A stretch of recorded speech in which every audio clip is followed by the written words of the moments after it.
What's up, everyone? Welcome to this day in Philly Sports History for May 28th, 2023. I'm your host, Jim Montgomery. Before we get into anything, this is not Philly sports related, but I guess you could kind of make the tie. What a game last night between the Celtics and Heat. First of all, the Celtics are very lucky to be forcing that to a game seven, and I can't believe they're likely now going to complete the come from behind down 0-3 comeback. But man, what a game. It looked like they were going to kind of roll away with it. Jimmy Butler just is not human. Managed to somehow, in the last 2 minutes, lead them back. I think they were down like 5 or 7 or something. It was just amazing. And then it took a miraculous last minute buzzer beater for them to actually the Celtics to pull it off. But man, what a game! If you haven't seen it, go look at the highlights. I know it's painful as Sixers fans, but man, whew, it was a hell of a game. All right, speaking of hell of a game, the Phillies won 2-1 over the Braves last night. Excuse me, allergies are still killing me. But Zack Wheeler was just dealing. Went 8 innings, gave up no runs, 12 Ks, just incredible. And that's the kind of start you need from your ace 1B, whatever you want to call him.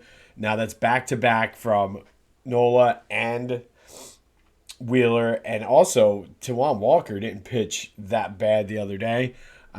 So hopefully they're starting to turn the corner. We did take the two that I said we needed to kind of maintain the status quo. Would love to take 3 out of 4 today. Going to be tough, but always fun. Again, watch Memorial Day baseball. The issue still is the runners in scoring position. They left 12 men on base and went 1 for 9 with runners in scoring position. So it's starting to become an issue. However, that once that kicks in and they start knocking those runs in, this offense is going to be off the charts, especially if you're going to get starting pitching from Zack Wheeler like you did last night. Not like I said, I'm not concerned. It's still early enough, but let's see. I want to see them knock some of these guys in. They very easily could have been up 6-7-0 in this game, but instead it was kind of like a sweated out 2-0. Kimbrel gave up a run in the ninth deal, but good win. They've now they're 6 back of the Braves, only a game and a half back behind the Marlins and Mets. So a win today will go a long way in helping them creep up the standings. Quick Eagles update, and it was a very interesting thing on Howie Roseman of how he came into this draft. They were kind of praising him on the Jalen Carter pick, and he did say he looked back at some of his past draft misses and didn't want to get cute where the pick was obvious. So, by all accounts so far, is Jalen Carter has been great inside the locker room, eager to learn. Hopefully, put the car accident behind him. But I like that Howie is acknowledging that, hey, he may have gotten cute with some of his picks in the past. In this draft, he went in and said, listen, I'm just going to do what's right in front of you, which is good. I didn't mention his name yesterday, but DeAndre Hopkins did mention the Eagles possibly as one of the teams he wants to play for. No.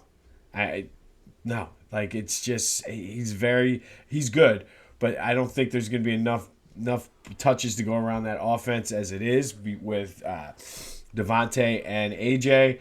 Then you throw in Goddard. There's just not going to be enough to go around, so I'm going to say no. I think he's going to want too much money, too much attention, and I shouldn't say attention. I just don't think there's going to be enough to keep everybody happy in that offense. So, no. I mean, if he's willing to come in and be the third guy, maybe, but I feel like he's just too similar to what we have already. And, yeah, I mean, it would be an upgrade. But, again, remember the dream team scenario. This isn't Madden. This is real life. All right, so today we're going to go all the way back to 1930, and the Phillies had a 5-1 loss to the Boston Braves, kind of key tie in there, but lost 5-1 to the Boston Braves. Grover Cleveland Alexander pitched 2 relief innings, gave up 2 hits, 2 runs, and had a strikeout. After the game, he decided to retire. Old Pete, as they called him, led the league in wins 5 of his first 7 seasons in the league, including in 1911 as a rookie.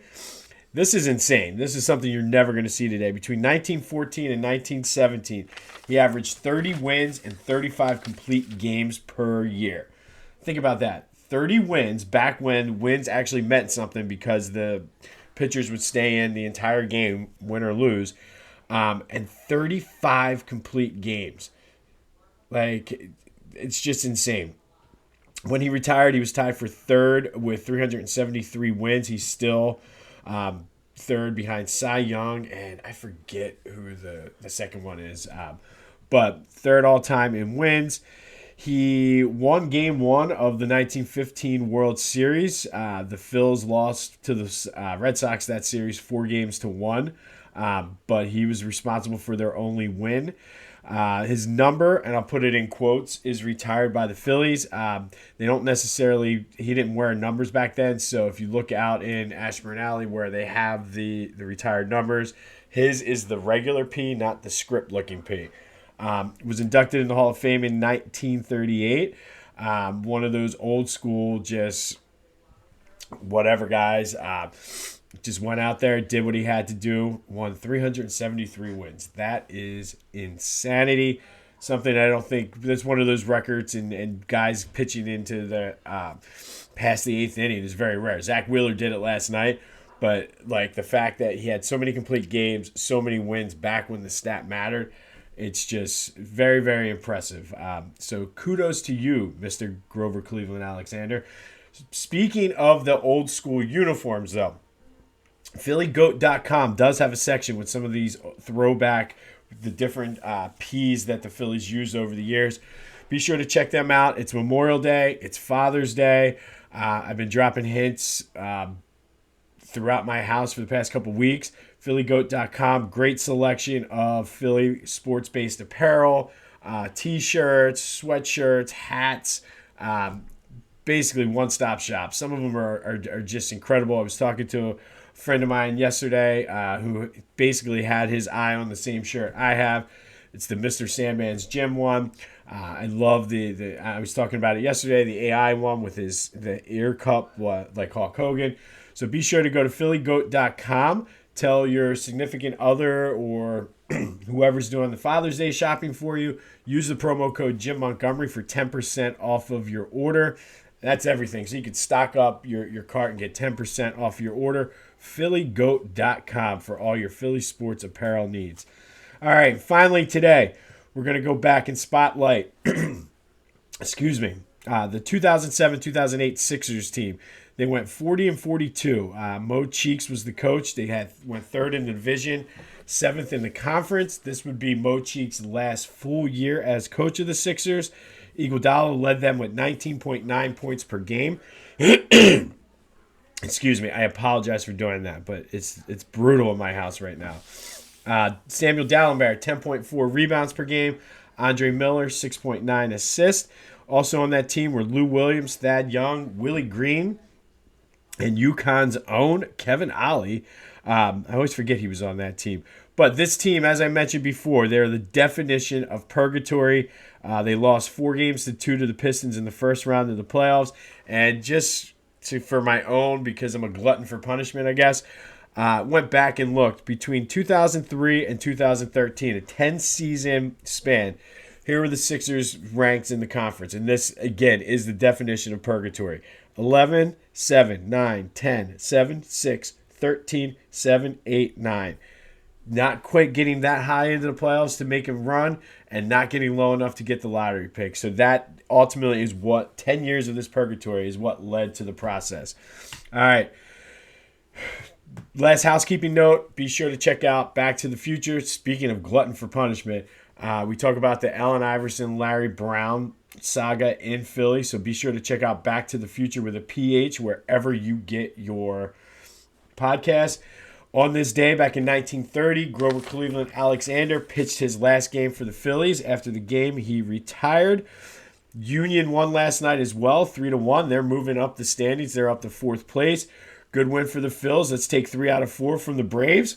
This has been This Day in Philly Sports History. I'm Jim Montgomery. Go have yourselves a Sunday, and until next time, I'll see you when I see you.